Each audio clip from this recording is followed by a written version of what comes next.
Obviously the addition of Coach Kelly, other members of our staff, continued development of other pieces of our staff is something that I couldn't be more excited about. Ultimately, we all know that we're navigating in a ever-evolving landscape of college football, and it's ultimately my job to make sure that we position this program, for great success on and off the field. Could not be more excited about the way that this staff is coming together. We made tremendous strides, not just in our retention, and that here at Northwestern will always be the number one priority, is the retention of great student athletes that have performed at a high level here at Northwestern. But starting off with that retention and the work of Christian Sarkisian and his staff, and then our ability to go out and sign a great high school class with the addition of Nate Dawson here today, in the late signing period, and bringing in a great class of transfers that have already made their impact felt within our program. Some that were able to join us in the spring quarter, others that will join us for some that have been able to join us for the winter quarter, and some that will be joining us in the spring, and all looking towards our progression to the 2026 season, where we get an opportunity to set the tone for the 2026 season with a couple games on the lakefront, and then an opportunity to open the new Ryan Field. All the design and development that has gone into the new Ryan Field, and an opportunity for us to open up Big Ten play in the best football stadium in the world. So with that, we'll turn it over to you guys for questions. Go ahead, Henry. Welcome to Evanston, first off. But main question for you, just what are your goals for Northwestern's offense? How does Coach Brown's philosophy kind of tie into yours? Well, we played them when I was at Ohio State, and I was always enamored with how well they were coached defensively. It was a tough out. It was a tough, hard-nosed battle when we played at Wrigley. So I've always had great respect for the program. And then obviously your goals are to be as productive as you possibly can. But the biggest thing right now is just getting to know the players and figuring out what they do well, what are their strengths, what are their weaknesses, and how do we accent the strengths and kind of protect the weaknesses. So really getting to know the players that are on the team right now, and then how do we want to build it around them. We've got a lot of versatility on our coaching staff. We've been in a lot of different systems, but the system will always be personnel driven. So once we get a real good feel for what our players can do, then our job is to put them in positions to make plays. Chris.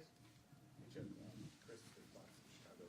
I know you said Vegas didn't end the way you wanted it to, but what about that experience, and I guess all your entire career experiences, do you take here, especially with the program, with the new stadium, with so much on the rise? Yeah, sure. Good question. I mean, I think you're always a byproduct of your experiences. So, you can learn really valuable lessons from wherever you've been. And I think that's always part of my growth as a coach, is that every day you're learning new things. And I think the chance to be around people, you can learn a lot of really good things. I think Pete's a Hall of Fame coach and one of the most positive human beings I've ever been around. His learned optimism and how he approaches things on a daily basis was a great thing to experience while I was there. So, I looked at any opportunity I've ever had coaching as a chance to get better. And if it's a chance to get better, then I was excited about it. So, those experiences will be something at some point in time. Things will come up this season that came up last season that, like, hey, we've been there before. This is kind of how we navigated it, and this is how we handled it. So, we're all fortunate. You get to coach college football or in the professional football at the NFL level. It's the greatest job in the world. So any time you're working, that's a good thing. So I'm just really excited to be working. Matt. Chip, welcome to Evanston. Probably had a number of options, or at least were exploring options going into this year. Why Northwestern? Were there any connections here? What ultimately drew you to this place? Not really. I had great respect for them. As I said, we played them 2 years ago when I was at Ohio State, and was really impressed with them. It was a heck of a game. We were down at Wrigley.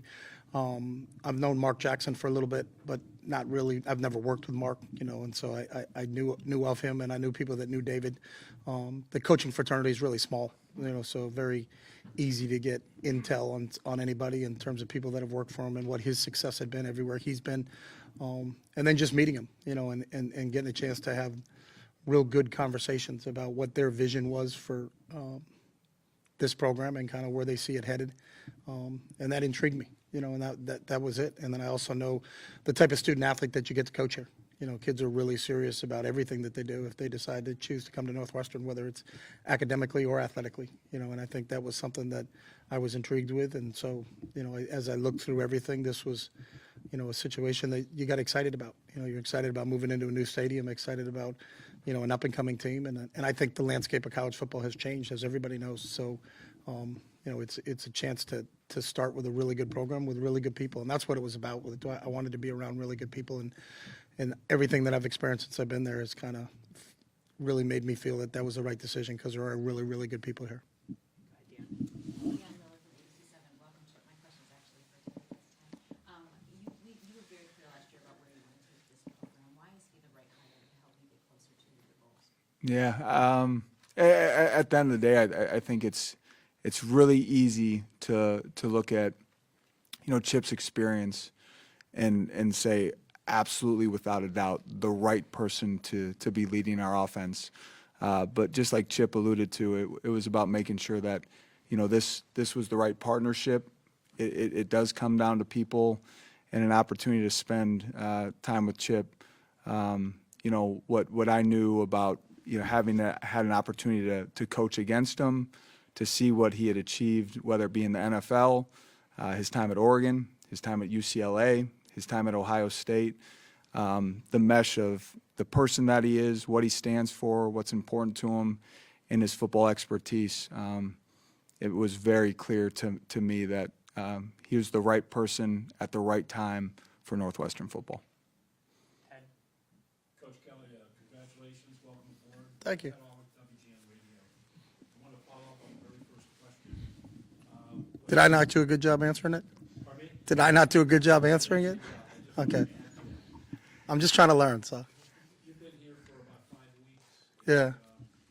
How far along are you evaluating your offensive roster?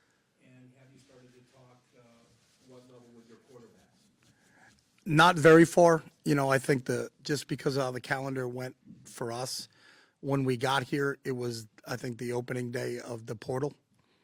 So we spent probably the first 2 weeks we were here on portal recruiting, just like everybody else did.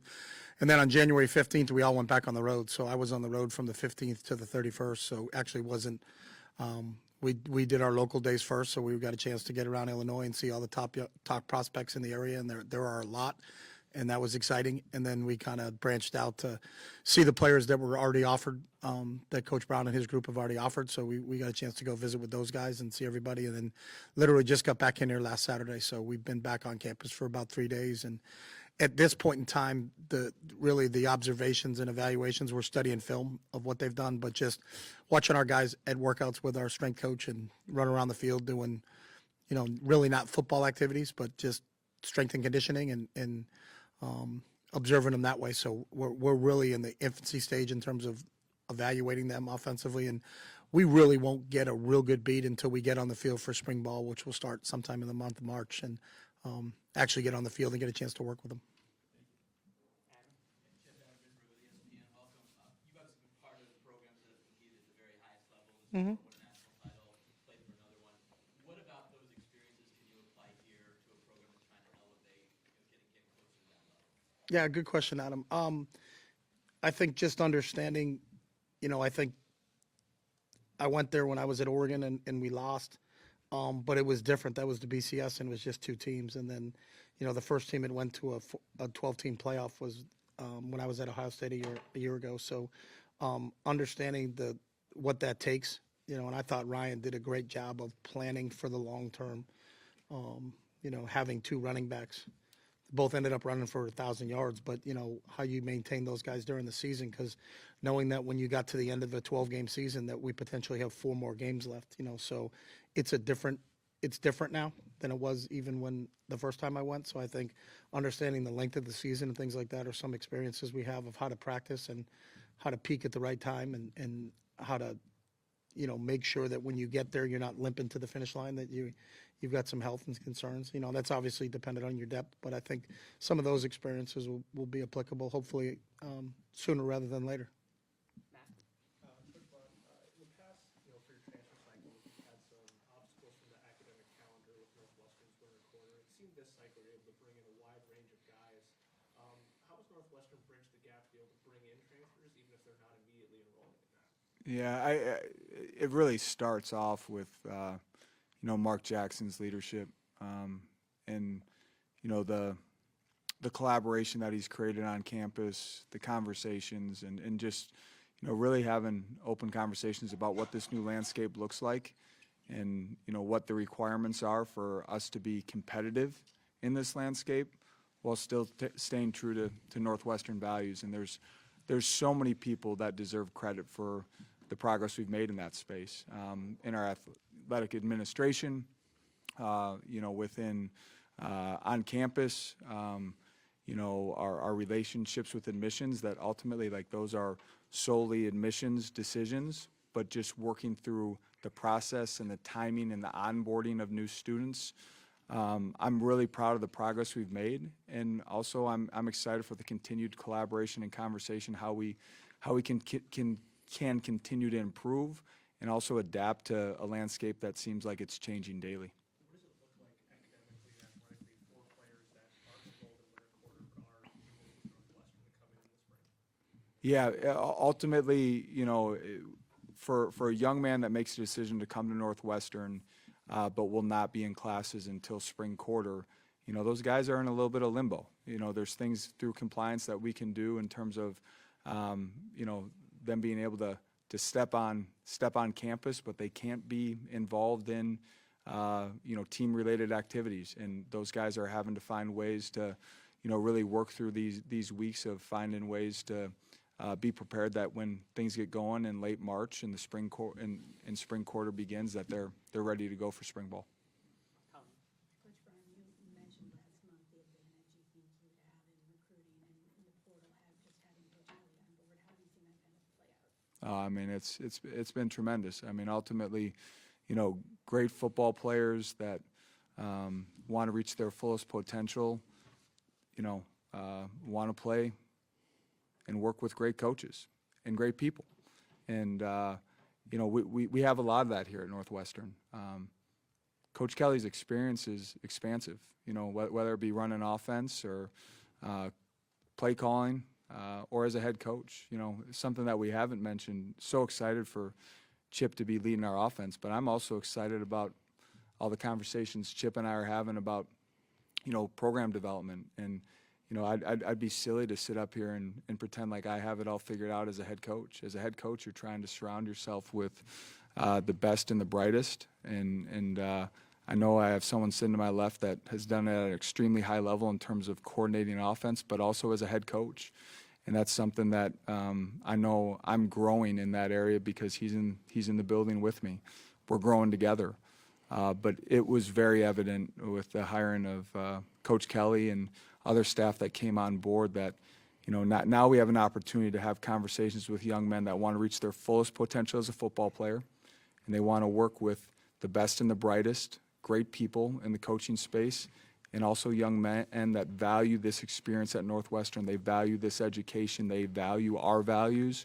It's a pretty powerful message to portray to a young man and his family that are making a decision on whether or not they want to play at Northwestern. Jake? Coach Bourne, what has the process been like of just meshing, especially on the offensive side of the ball, the new hires with some of the returning staffers, and how has that just played into your vision and just the collective vision for the future of this program? Yeah, great question.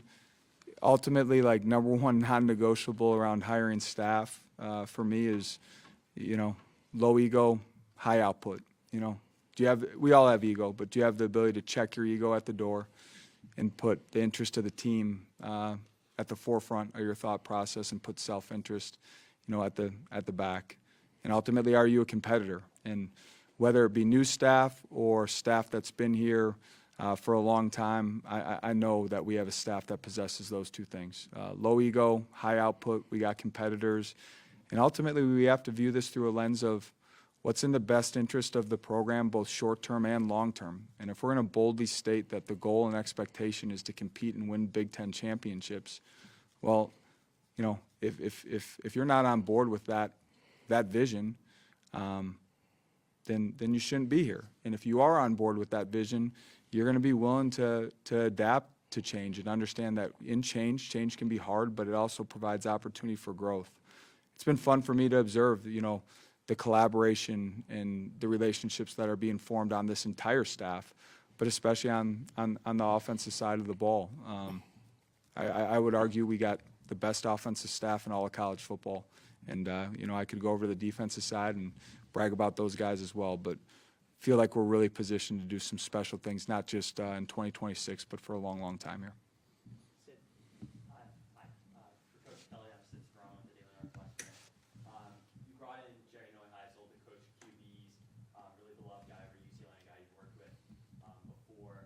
What did you think of his time at UCLA, and why was it important to bring him down? Yeah, I think Jerry's one of the rising stars in this profession. I was fortunate to have him on my staff the whole time I was at UCLA. You know, he started off as a GA, got promoted to a full-time coach, coached our wide receivers when I was there with him, and got experience playing quarterback. Yeah, obviously, I think everybody saw what he did when he took over as the coordinator play caller at UCLA, and had some really, really big games. But that wasn't a surprise to, I think, myself and his dad. I think we're his two biggest fans. So, but the chance to work with him again, I think he's like I said, he's a rising star in this profession, and I think he'll be a head coach really shortly. But I think he's everything you're looking for in a coach. I think he pours into his players. He's got great knowledge in terms of what his competency is in terms of the game itself, and he's a great relationship guy. So I think we were really excited, and when I brought his name up to David, he was really excited about the chance that we could bring Gary on staff here, and I think he'll do a great job with our quarterbacks. Great. Coach Ron, Harris Harvest is on you. I wanted to ask a little bit more about Christian Sarkisian's role in recruiting. What specifically does he bring to the table, and how was he crucial throughout both the high school and transfer recruiting process? You know, Christian's bringing so much to the table, and the staff that's working alongside with him, Luke Valerius, Zach Peters, Drew Smith. I mean, the list goes on and on. Sam Mulford, the work that group has put in, and I haven't named everyone, but it's that entire group that group has put in through the month of January has been so impressive. And at the end of the day, the structure that we have set up at Northwestern, college football has been completely flipped on its head. This is a brand new world that has different demands, and the work that Christian has done, number one, in the retention of our roster, and then secondly, you know, building out some really thorough plans in terms of how we're going to approach the transfer portal and bend our knees and stay flexible and figure out, you know, doing it the Northwestern way with admissions. This group that we've brought in, and it's, you know, everyone in this room understands this, but it's really difficult. You have this short window visits. You know, that young man is really evaluating, is this the right fit for me? And we're also evaluating, is this the right fit for us? Is this the right partnership for a young man that's looking to transfer? Time will tell, but the thing that really stands out to me, we have some really good football players coming in, but truly believe we have some really high character young men that value this opportunity at Northwestern. I will stand on the fact that, you know, Coach Kelly already referenced it, but the quality of young men that we get to coach at Northwestern is something we're all really proud of. And we wanted to make sure that stayed true, even with young men that we're bringing in as transfers. And so far, those guys have really come in and done a great job of building relationships with our team. Excited about the direction of this group right now. Time for a couple more. Matt, back here. Matt Campbell with NMN Sports. Questions for both of you. First, for Coach Kelly. When you look at a guy like Caleb Kumalabe, who had a breakout season last season, and you look back at the past running backs that you've had, Zach Charbonnet, Michael James a decade and a half ago, what are some of the intangibles that you see in Kumalabe, and how do you plan on building on those intangibles for this season? Yeah, I think first and foremost, when you see Caleb, the first word that comes to mind is tough. I mean, he is a tough sucker. You know, he runs behind his pads. And being around him, not only is he physically tough, but you can tell he's mentally tough. You know, that's a quality that I'm not sure it can be coached. You know, you either kind of have that one or you don't have that one. But that's what kind of jumps off the tape. You know, I remember watching Northwestern play against Penn State, and you know, can they finish the drive and just run some time off the clock? And he ran the last touchdown in, and I was like, that's a tough dude right there. You know, he's impressive. So I think every one of them has their different qualities. You know, whether it's Zach or LaMichael or Kenyon or any of the great ones I had an opportunity to coach at the college level.